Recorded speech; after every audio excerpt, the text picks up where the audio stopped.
this term, your kids are learning specifically Sino-Korean. Now, why is this so important for us? So, in Korea, they have two number systems always working in parallel. They have Korean, indigenous pure Korean, which is said Hana Do. I'll just tell you the first two numbers. Hana Do. That's all we know. Then they have another number system that works in parallel. Every day of their life, they are using two number systems, which is Il, I. That's one and two. So one starts with Ha, Hana, the one starts with Il. The Il one is Chinese Korean. So it's literally, Sino means Chinese. So they're essentially counting in Chinese. They use Chinese for the big numbers, and they use pure indigenous Korean for the little numbers. It's quite interesting. And then they also use Chinese for more honorific, like more higher class stuff. So the most obvious example is the time. You can even video the parents if you're like, the time, usually if I say the time, the hours is always under 12. So I would say it's 11 o'clock. So the hours are literally saying in pure Korean. Okay, so they'll say, Yohana would be 11.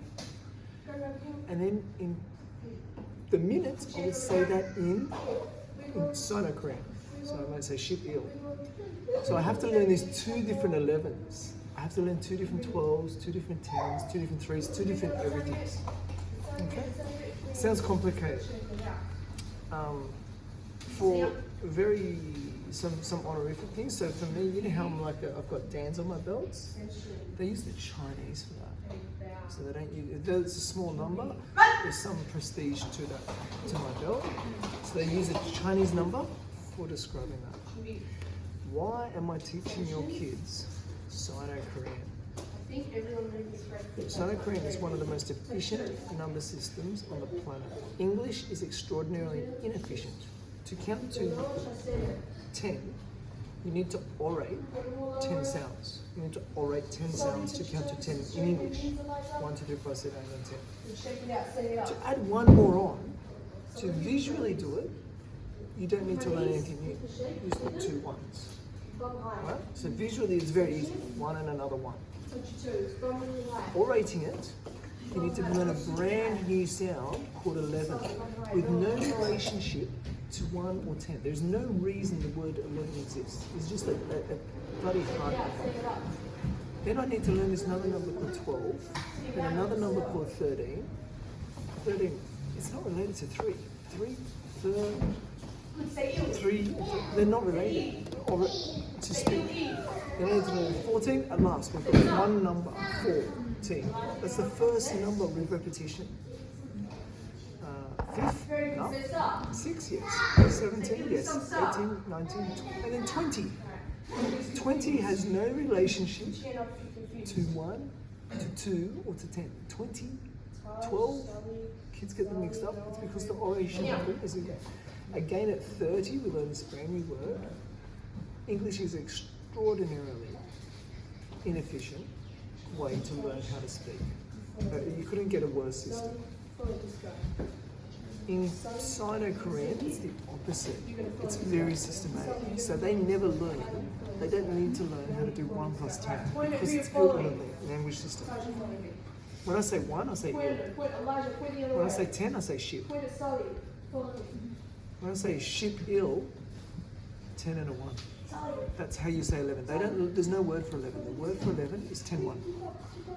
So for a child at the age of like 4, they can learn to count because they've got less problems with their mouth. There are less things to learn to sound. They can count to 20 way before an English speaker. Just learning to count to 20 in English, you're slow. You learn to count to 20 in Sino-Korean, you're very fast. The other benefit, they don't need to learn 10 plus 2 is 12. They don't have to learn that system. 10 plus 2 is 10-2. By actually saying the words, they've conceptually already managed 10 plus 2 is a brand new number system called 12. So magically, they can learn to count to 99 before we can learn as English speakers to count to 20. It's extraordinarily simple. So my children, I taught to count in very, very early. They were counting Sino-Korean as a parallel to learning to count English. Because I want them to capture addition quite quickly. Yeah. So your kids are going to learn to count Sino-Korean. I thoroughly encourage you. It's on YouTube. Look up Sino-Korean, Chinese Korean on YouTube. It will take you 2 minutes to learn. And you just play while you're driving. Just driving in the car here. Just go just count. If you get stuck, tell me, and they should be able to count to 100 by the end of this time. So I want your kids to be able to count to 100 Sino-Korean in the next couple of weeks. Cool? Thanks, Sir James. Sir Mr. Fish and Jesse. Enjoy this. Thanks, guys.